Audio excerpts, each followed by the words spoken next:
تو گویا ہمارا عمل کس جگہ کھڑا ہے، کتنے وزن پہ آیا؟ مائنس میں گیا۔ کیوں؟ کہ کیا ہم نے اپنے 100% توانائی اللہ کی عبادت میں لگائی؟ نہیں لگائی۔ جس کام کے لیے پیدا ہوئے تھے اس کام میں کوتاہی کر دی، تو ہمیں تو توبہ کرنی چاہیے۔ بھائی وما خلقت الجن والانس الا لیعبدون، اللہ نے ہمیں پیدا ہی اپنی عبادت کے لیے کیا ہے کہ تم میری عبادت کرتے رہو۔ ہم تو کھاتے بھی ہیں، سوتے بھی ہیں، فالتو چیزیں بھی چلا رہے ہوتے ہیں، فالتو باتیں بھی کر رہے ہوتے ہیں، ادھر ادھر گھوم رہے ہوتے ہیں، پتہ نہیں کیا کچھ کر رہے ہوتے ہیں۔ عبادت کا تو وقت وقت پہ کبھی کبھی کر لیتے ہیں جب وقت آ جاتا ہے، اور اس میں بھی حضور نہیں ہوتا ہمارا، حاضر نہیں ہوتے ہم۔ جسمانی طور پہ حاضر ہوتے تو ذہنی طور پہ کہیں اور ہوتے، وہ بھی ناقص۔ عبادت میں بھی دنیا، اور دنیا میں تو ٹوٹل دنیا۔ تو کیا ہمارا عمل چے پدی کا شوربہ، کیا عمل اور کیا اس کا نتیجہ؟ ہاں، جن کی عبادت کامل تھی، اولیاء کرام، انبیاء کرام، پھر آقا دو جہان صلی اللہ علیہ وسلم رحمت عالمیہ، وہ اپنا عمل نہیں گن رہے اور فضل کی تلاش میں ہے اور فضل کے متمنی ہے، حالانکہ وہ ان کا نام باعث فضل ہے، ان کا نام پاک باعث رحمت ہے ہمارے لیے، لیکن انہوں نے دیکھو مخلوق کی حقیقت ظاہر کر دی ہے۔ مخلوق یہی ہے، اللہ تبارک و تعالیٰ پر کسی کا احسان نہیں ہو سکتا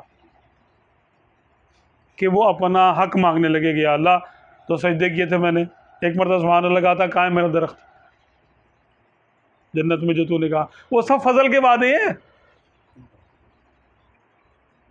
جب فضل کرے گا تو پھر سب کچھ حاضر ہے، لے بندے کلوا واشربوا ہنیئا بما کنتم تعملون انا کذالک نجزی المحسنین۔ جب لوگ جنت میں جائیں گے اللہ فرمائے گا اے میرے بندو کھاؤ اور پیو، عیش کرو، رشتہ پچتا عیش کرو، یہ اس کا بدلہ ہے جو تم نیک عمل کرتے تھے، اور ہم نیکوں کو ایسی صلہ دیتے۔ یہ وہ اپنے فضل سے ہمارے کھوٹے کرموں کو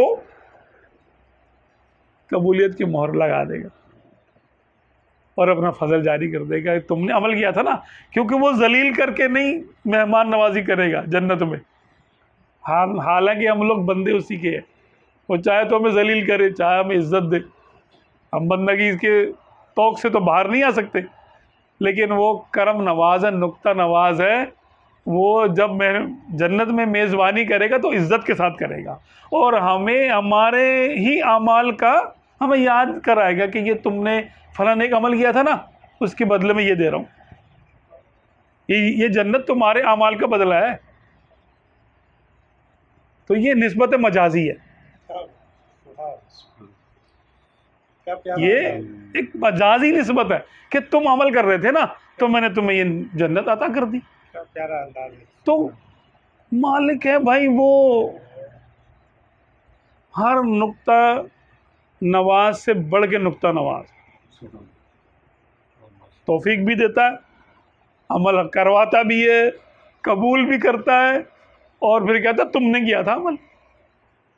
بندہ رو رہا تو یا اللہ میں نے نہیں کیا، تو مجھے معاف کر دے، بس تو مجھے معاف ہی کر دے کہ میں صحیح سے نہیں کر سکا، اور وہ کہتا ہے کہ تم نے کیا تھا عمل، تو اس کے بدلے میں یہ لو نعمت، جنت کی نعمتیں لے لو۔ اور جو کہتا ہے یا اللہ میں نے عمل کیا تھا، تو پھر آجا چل کتنا کیا تھا دکھا ذرا، کھوٹا ہے کہ کھرا ہے، پھر حساب دے گا وہ۔ اتنے کی تو جنت نہیں آتی، اتنے عمل میں تو دوزخ کا مستحق ہوتا، ایک نعمت کا بھی بدلہ نہیں ہوتا۔ سال ہاں سال، 100 سال کی عبادت کا بدلہ ایک آنکھ کی نعمت کے برابر نہیں ہو سکتا۔ جو آنکھ کی نعمت دی اللہ نے ہمیں، اس کا بدلہ کئی سال کئی سو سال کی عبادت بھی نہیں بن سکتی.